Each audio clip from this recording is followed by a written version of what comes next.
जगज्जालपालं गजत्कण्ठमालं शरच्चन्द्रपालं महादैत्यकालं नभोनीलकायं दुरावारमायं सुपद्मासहायं भजेऽहं भजेऽहं सदाम्बोधिवासं गलत्पुष्पहासं जगत्सन्निवासं शतादित्यवासं गदाचक्रशस्त्रं लतत्पीतवस्त्रम् असच्चारुवक्त्रं भजेऽहं भजेऽहं रमाकण्ठहारं श्रुतिव्रातसारं जलान्तर्विहारं धराभारहारं चिदानन्दरूपं मनोज्ञस्वरूपं धृतानेकरूपं भजेऽहं भजेऽहं जराजन्महीनं पदानन्दपीनं समाधानलीनं सदैवानदीनं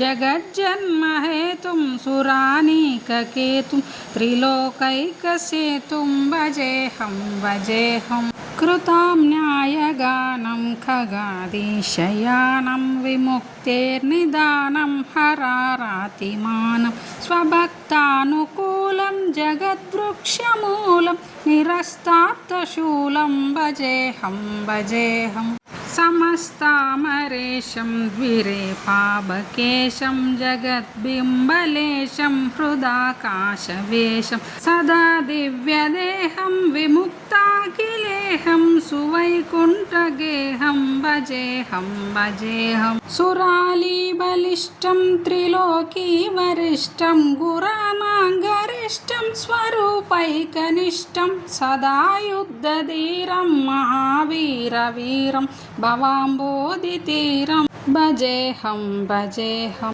रमावामभागं तलानग्ननागं कृतादीनयागं गतारागरागं मुनीन्द्रौ सुगीतं सुरैः सम्परीतं गुणौ गौरतीतं भजेऽहं भजेऽहम्